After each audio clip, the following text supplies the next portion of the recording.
Yo, what's up, y'all? It's Emma Analyst here to do my preview for UFC 120, Bisping vs. Akiyama. First things first, let's just count the Americans on this card. There's 1, 2, 3, 4, 5, 6, 7, 8, 9, 10, 11 bouts, 22 fighters, 5 Americans. When they go outside of America, man, they really do this whole international thing. Damn. I'm not saying it's a bad thing. I'm just saying it's funny. Let's get right down to it. Main event, Yoshihiro Akiyama versus Michael Bisping. Not that great of a main event. But again, they're in the UK, so they just throw Michael Bisping on there. They got Dan Hardy on there. So, you know, that's all they need. Or at least that's what they believe. Yoshihiro Akiyama, Sexyama, coming off a not-so-sexy loss to Chris Lieben, who really, I mean, I know he triangle choked, aghast Akiyama, but Chris Lieben was looking good in that fight, doing all types of stuff off of his back, going for things, going for broke, and Akiyama ended up being broke. He gassed. That's basically what happened, and it's what's been happening. At least for his entire UFC career, which is going to be 3 fights long. If he loses his fight to Michael Bisping, I believe. Against Alan Belcher, he had a split decision. A lot of people were thinking, that he should have lost that fight. I'm not one of them. I do believe he won that fight. Against Chris Lieben, he was basically, he allowed the fight to get into like a brawl state, where he was just willing and ready to just put his head down and throw bombs and completely gas out. And now against Michael Bisping, this fight's not going to be a brawl. Michael Bisping will not allow that to happen. But Michael Bisping is not going to tire either. And let's see. Akiyama has 2 losses. His last loss prior to his Lieben loss was to Lebanner, who actually Lebanner is very close to Lieben. I might be onto something. Anyways, other than that, he was pretty much flawless. He had his win against Alan Belcher, win over Shibata. A win taken away from him over Masaki, a win over Dennis Kang, Melvin Manhoef. Some solid wins in there. But Michael Bisping's, basically he's going to come out here and he's going to keep the fight on the feet.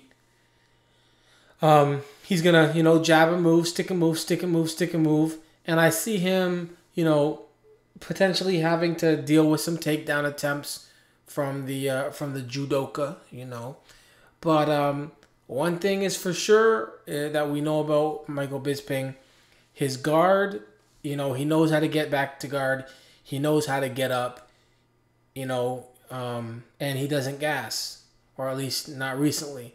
So with those 3 things together and his refusal to get into a brawl, I think what we're going to have is stick and move for 15 minutes with in the 3rd round, Akiyama looking, like he's going for broke because it's his turn to try and, pull something off, and continuously getting hit with the jab and not really being able to do anything. If he does go for takedowns, I see him basically, maybe he'll get the takedown, maybe he won't, but if he does, it's not like there's anything positive is going to happen from it.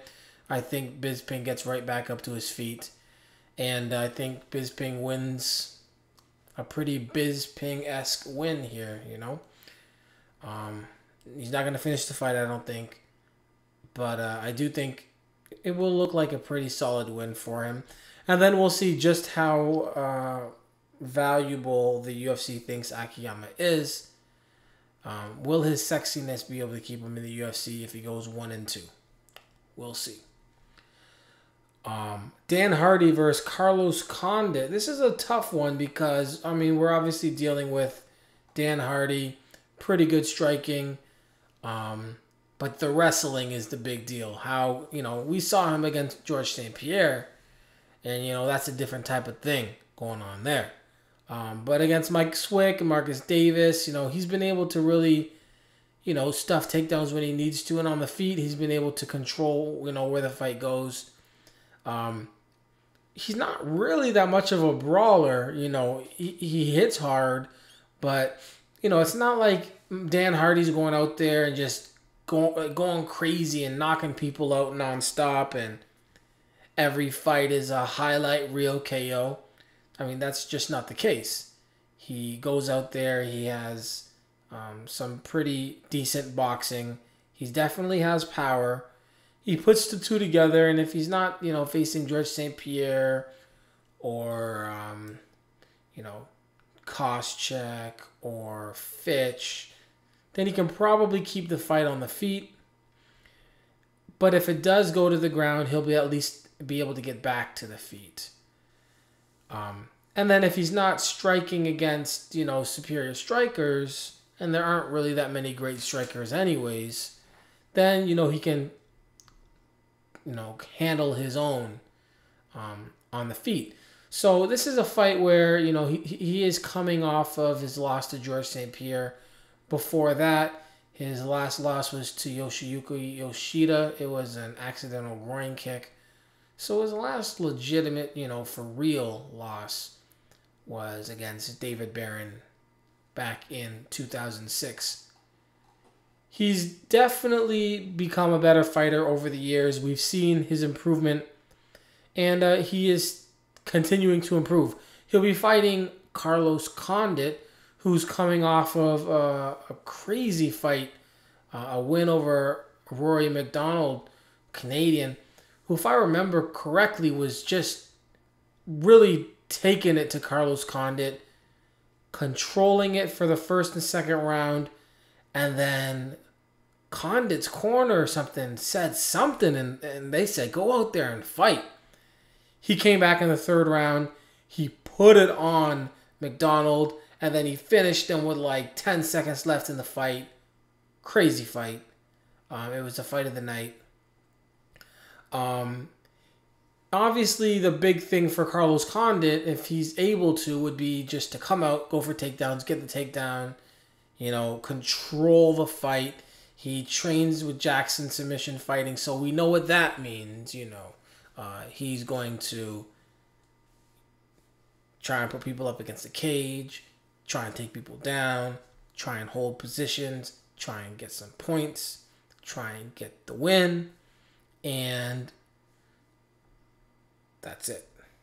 And I'm not saying that that's a bad thing. I'm just saying that, you know, that is what it looks like is happening to all of Jackson fighters. They are really focused on that win, and why not? The win is really what, you know, there aren't many guys in the UFC winning and getting kicked out of the UFC. And there aren't many guys who are losing and getting title shots. And so it is about winning. So, but anyways, Carlos Condit, will he be able to strike with Dan Hardy? He could, but he would lose that. I believe he would lose those exchanges. Would he be able to continuously take Dan Hardy down and exploit Dan Hardy's wrestling? I think if there's anything that we learned from Dan Hardy's last fight against George St. Pierre, it's that he's got crazy heart, really rubbery arms, which you really don't want to rely on that. But he, you know, he didn't gas against George St. Pierre either. So, and Carlos Condit is not George St. Pierre. I see Dan Hardy being able to stuff some takedowns, get up whenever a takedown does happen, and end up winning this fight on the feet. So, I'm going with Dan Hardy. Mike Pyle versus John Hathaway. John Hathaway, basically the guy to watch. Coming off of a great fight over Diego Sanchez. Before that, a win over Paul Taylor. Before that, the one when I first really recognized what was going on. Actually, the Rick story was the second one. Thomas Egan, when he just destroyed Thomas Egan. John Hathaway is he's a really good all-around fighter. there's John Hathaway, and then there's other dude with the oblong, strangely shaped head, and he just got robbed. Evan Dunham. Yeah, those two are the guys. Those are the two guys, to watch. If you want to see the smaller champions on the uprise. Obviously, there's this whole Charles Oliveira thing. Yeah. There's John Jones. Yeah. So, I think we can already start to see who the future, not to say they are the future, but where some future champions could lie. John Hathaway, 5 knockouts, 4 submissions, 14 wins, no losses, undefeated in the UFC. This will be his 5th fight in the UFC. Not to say that it's he was supposed to fight Dong Hyun Kim. Dong Hyun Kim had to pull out, and then he ended up facing Mike Pyle, late replacement. The fight with Dong Hyun Kim would have really been a great test. We've got Diego Sanchez is a step up from Paul Taylor. Paul Taylor was a step up from Rick Story. Rick Story is a step up from Thomas Egan. So they were saying, okay, well, Dong Hyun Kim makes sense for next in line. Unfortunately, he had to pull out. So now we have Mike Pyle. Mike Pyle is not like he's a joke by any stretch of the imagination, but he's definitely not Dong Hyun Kim. So now we have Mike Pyle. He is good on the ground. He's got 17 submissions out of his 20 wins, but that's all I see here. I don't see Mike Pyle being able to do much to John Hathaway. I see John Hathaway really just taking it to him and actually winning this fight with some ground and pound. I see the fight being on the ground and John Hathaway just running through Pyle. We shall see. Czech Congo versus Travis Brown. Czech Congo, unrealized potential. I don't know if you want to call it that. Refusal to, or maybe just his body just won't allow him to get certain things. But it is what it is. To be fair, his wrestling has gotten a little better. His takedown defense against people who don't have takedowns is enough to stop people without takedowns. His jiu-jitsu will never be. That's fine. His striking is pretty solid. But in this fight against Travis Brown, I think what's going to happen is you're going to see Czech Congo going for takedowns, just like against Paul Brantello. There's no reason to stand with Travis Brown. And Travis Brown's a big-ass dude. I think he's like 6'7" or something like that. And let's see, 8 out of 10 wins by knockout. There's just no real reason to test that. We don't need to see how tough your chin is. So I think Czech Congo is going to go out there and go for takedowns. He's going to get him to the ground. And he does have some good ground and pound. That's one thing that we've definitely seen. Once it goes to the ground with a Czech Congo takedown early in the first round, I think that's the fight. And I think he pounds him and he pounds him out. Or maybe he really puts some serious work in, damages him up, and then finishes it in the second round. But I would say late first round TKO. Bloody beatdown where they let it go a little too long. Claude Patrick, my boy, versus James Wilkes. Big test for Claude Patrick, or at least big stage for Claude Patrick. Coming off of a really nice win over Ricardo Funch. Guillotine choke, just so people know. Guillotine choke, rear naked choke, guillotine, north-south, guillotine, guillotine, guillotine, guillotine. Now he's fighting James Wilkes. His only loss is to Drew McFredries back in 2002.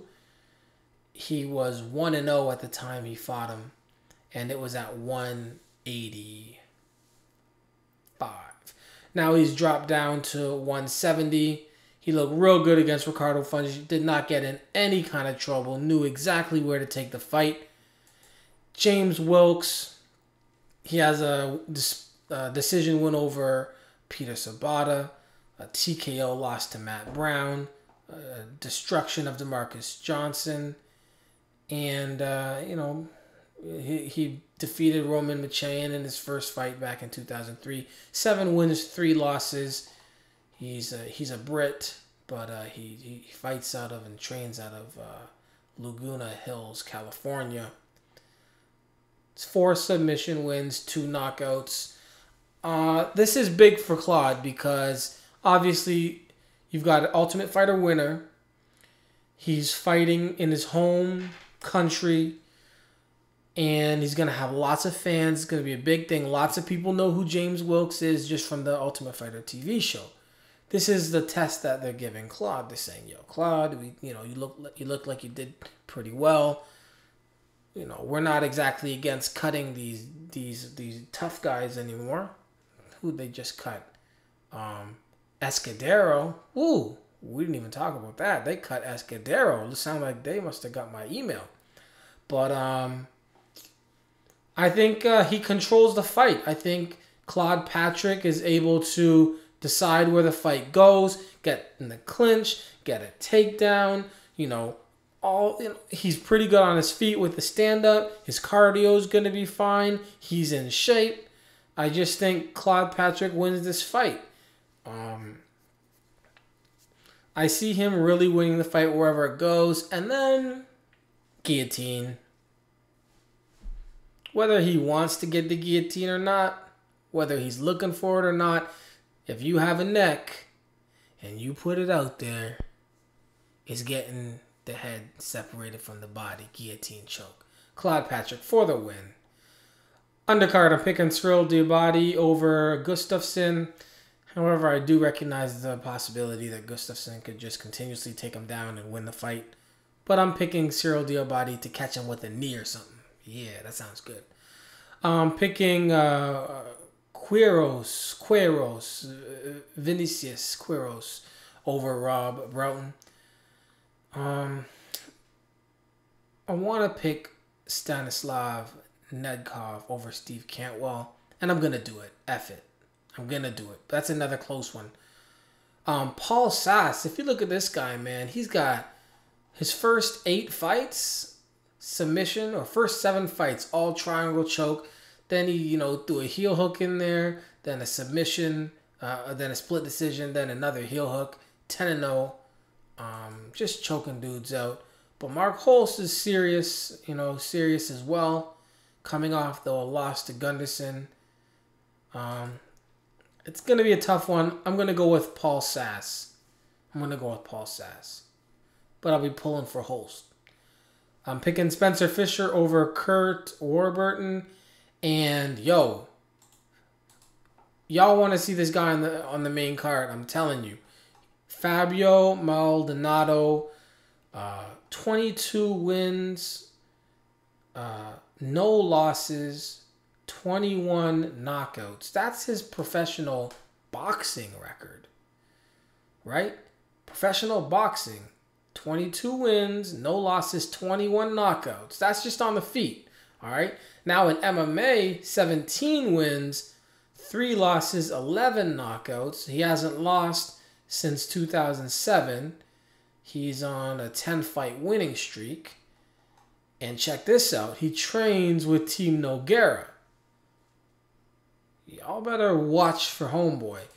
He'll be taking on James McSweeney. I'm picking Fabio Maldonado.